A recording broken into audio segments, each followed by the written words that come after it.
Go. Hello everyone, this is Meshif, aka Talk to Meshif, although I'm not in this game right now. As you can see, my friend Axion is in this game. Here he is. What's up, guys? And you'll probably notice that for the first 10 seconds, I was not moving my SCVs from mineral patches. And that is because I have kind of an older computer, and every time I log into a game, it gives me about 6 or 7 seconds of startup lag, which is kind of annoying, and stuff like that will happen. But I did get them there eventually, once you're loaded. Yeah, and if you look at the income tab, I guess it's not too important. Axion actually it's going back and forth. I don't think it makes a real difference at this level, but at higher levels... Not at a low level like this. Yeah, higher levels it might, but obviously we're not pro gamers, and I think another reason that the lag might be the cause of the lag is the fact that Axion uses an Apple computer, which is... I'm not sure that's it. I think it might be the... to anyone who plays... processor. Anyone who actually plays StarCraft seriously, uses a PC, so... Anyway, it looks like we have a really early scout there from Triumph, my blue Protoss opponent. We're on Metalopolis, by the way, and a forge, a really early forge, so it looks like I'm gonna get cannon rushed. Yep, you see the pylon going down and then the can, so that definitely is an indicator of photon cannons. Luckily, you're getting your SCV up here, you're gonna see that going down, and hopefully you can react accordingly. Let's see, I think the first thing I did after this, I just threw my barracks down. I think I saw the forge and I threw a supply depot down right out. I'm sending my SCV over because I knew I had to block that off. I couldn't let a probe up here. Yeah, that was a pretty good job, and as you can see, the pylon is going down right here already. And luckily your scout is coming back and is going to see that. And at this point, he throws the cannon down, and he throws another one down. I'm not sure if you could have done anything. If you could have tried to pull your SCVs off the line and get a surround on this cannon, I'm not sure you would have had enough time, but it really would have been really interesting to see if you could have gotten that, because if you could have got that pylon down, it could have been pretty big for you this early, although he could have thrown up another pylon. Definitely a possibility, but for the most part, you forced pretty bad positioning of these photon cannons. These back to you aren't really going to do much, so... Yeah, that's very true. I think you are right, though. I might have been able to take out the pylon had I brought some SCVs down. And another strange pylon position at the front, and you send a Marine out, but then you back them back out. You actually could have probably sniped this pylon if you had gone down and gone to the back over here, to the left, the right side of the ramp, and focused down that pylon. But pretty bad position of the pylon because you can't build photon cannons up on the ramp, and so pretty wise of him to go up there and give the photon cannon vision there so he could take some hits. But luckily you send your Marine over and are able to snipe that last probe over there. That's true. And at this point, my thought was, I'm getting really boxed in here. There's not going to be much I can do on one Marine. I'm going to fast tech the Banshees, and we're going to see what happens. So that's why I threw down the super early double gas. So I wanted to get out of Banshee as quick as possible because I assumed he didn't have any sort of gateway units at his base. Yep, definitely a safe assumption. I mean, the only other option would be to go to tanks. Obviously, they can outrange, especially with the high ground up here. You just get a couple of tanks with siege out. You know, you just kind of have to leapfrog them slowly, but surely you kind of can take out all these cannons one by one. And hopefully your opponent will be so far behind that you'll have an army, and he won't really at this point because so many resources have been invested in here. And you see him actually putting down a gateway out here, which is a pretty smart play by him. I like this. So he can start to get some units out rather than put it at his base where it's not really well defended and there's only one cannon. Put it near the rest of these cannons, and also when he warps units in, they're right at the front of your base.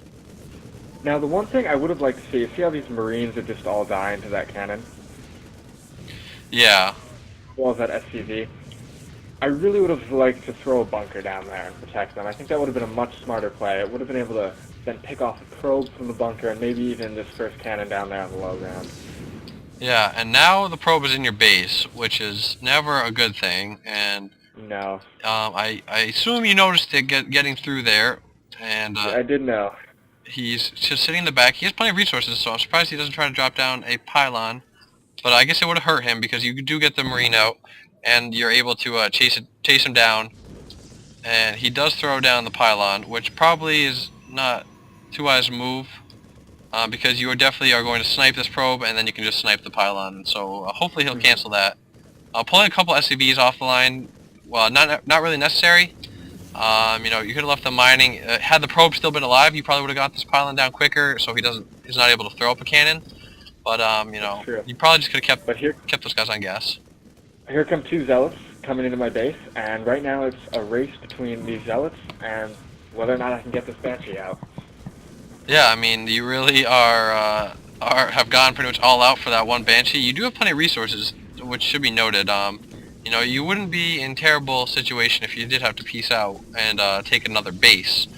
But see, you do see the photon cannon going down in your base as you weren't able to snipe that pylon. So I guess, you know, that will be a factor here.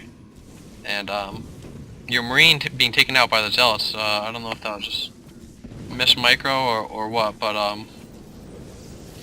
and at this point, all these photon cannons aren't really necessary. I mean, one's going to do the job. It's going to hit the command center, and you're going to be forced to lift off. But at this point, you know, all your buildings can really lift off. You get the Banshee out, luckily. You did not research Cloak, but at this point, there's really no point. Yeah. I start to fly that Banshee. And it looks like right now, if we go to his base, all he has is that one cannon of defense by his mineral line. Yep, and the best thing about that is that I believe you're going to be able to snipe his pylon and depower the cannon. I'm not sure, but you see another cannon coming up as he knows you have that Banshee. Hopefully you'll be able to see that and folks fire that down. You do. You go right across and you go, that's great positioning. You get out of the range of that other cannon and you start picking away at that cannon. I don't think he was able to cancel that, so pretty big mistake on his part. Yeah. You snipe one. Although I would like to note a little bit of a misclick as I did fly my Banshee through. I could have avoided the 2 or 3 hits that it took from that first cannon.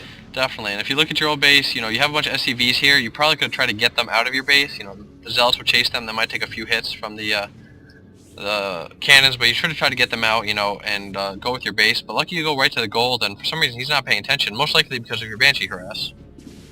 That's true, and it looks like this is actually going to end up be what hurts him. He throws down these 2 extra cannons, and I think I don't know if he produced any more Zealots, but he threw down those 2 extra cannons in his base, which cost him 300 resources, and he only has 133 right now, so he does not have enough for another Nexus if I'm able to take this down. Yep, I mean, that's really what it came down to, and I really like that you're focused firing it down.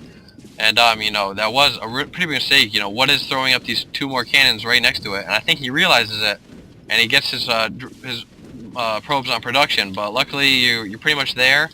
You know, obviously you don't know how much he has, but you take it out, and you're able to snipe one more probe until you go out of there. And for the most part, that was pretty much a pretty big blow to him that you were able to do that.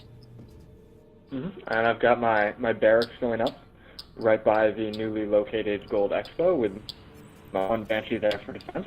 And it looks like doesn't look like he's really sure what to do with these Zealots right now. I mean, he doesn't have enough to build a base, so there's not much he can do. Yeah, I mean, he's really, at this point, all he's left. It comes down to his, let's see how many units he has, his 5 Zealots and his 13 probes. Now, had he followed your command center earlier, he would have been able to find it and probably take it out with Zealots, because you really had nothing besides that Banshee. And, you know, he maybe could have distracted you or made you, kind of forced you to bring your Banshee off the harass down here at his at his main, excuse me. So, you know, that was kind of strange for him. What's the point of leaving these Zealots here? And I think he finally realizes it, and he sends them out, but it's going to be too late. He has no way to gather more resources. And that one Banshee, he has nothing that can attack it. He does not have enough gas, nor does he even have a Cybernetics core to get out a Stalker. So even if he did throw down a Cybernetics core, he would not have enough gas. At this point, you pretty much need to, your one Banshee is going to win this game for you. That's one hero of a Banshee. I mean, 9 kills right there. I mean, on the scale of Banshees I've seen, 9 kills is not that much, because they normally just pick off drones like nobody's business.